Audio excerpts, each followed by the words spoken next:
তিন মাসের বিনাশ্রম কারাদণ্ড এবং 1 লক্ষ টাকা অর্থদণ্ড প্রদান করেছি।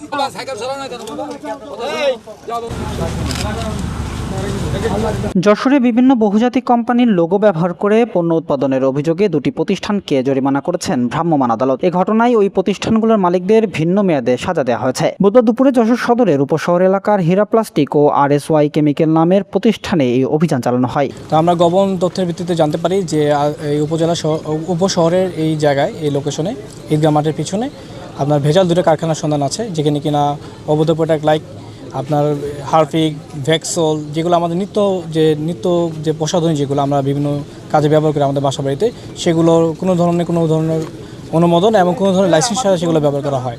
তো এই তথ্যের ভিত্তিতে আমরা উপজেলা সিভিল প্রশাসন, এসিলেন্ট মহোদয় এবং BSTI তাদেরকে আমরা বিষয়টা অবগত করি এবং আমরা এই জায়গায় এসে অভিযান পরিচালনা করে সেই বিষয়ে সত্যতা বুঝতে পারি এবং যাচাই করে জানতে পারি যে এটা আসলে এইভাবে এই ধরনের ভেজাল প্রোডাক্ট উৎপাদন করা হয়। বিজ্ঞ আদালত ভোক্তা অধিকার সংরক্ষণ আইনের 50 ধারায় হীরা প্লাস্টিকের মালিক আব্দুল বারীকে 3 মাসের বিনাশ্রম কারাদণ্ড ও 1 লাখ টাকা জরিমানা করেন। অন্যদিকে RSY কেমিক্যালের রাজু আহমেদকে 1 মাসের বিনাশ্রম কারাদণ্ড 50,000 টাকা জরিমানা করা হয়।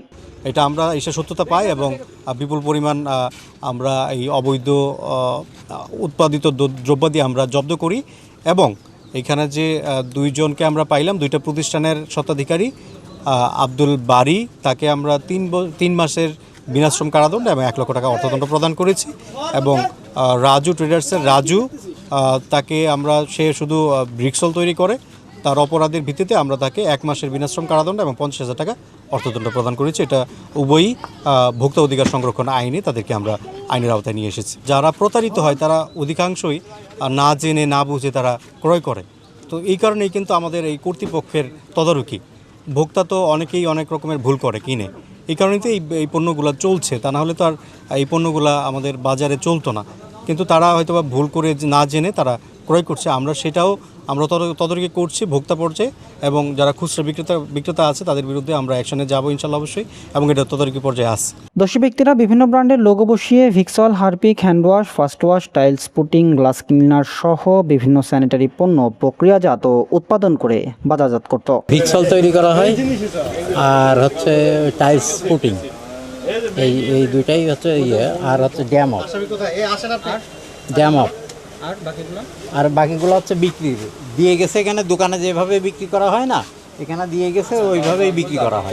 এটা কি বৈধ? আপনারা যে কাজটা করতেছেন, কাজটা কি আসলে বৈধ?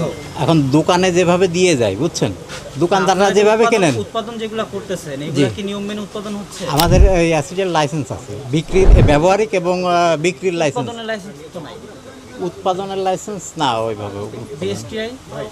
এটা BSTI এর মধ্যে পড়ে না। এ সময় উপস্থিত ছিলেন নির্বাহী ম্যাজিস্ট্রেট শামীম হোসেন, র্যাবের কোম্পানি কমান্ডার মেজর ফজলে রাব্বি প্রিন্স, BSTI এর ফিল্ড অফিসার শহীদুল ইসলাম সহ সংশ্লিষ্টরা।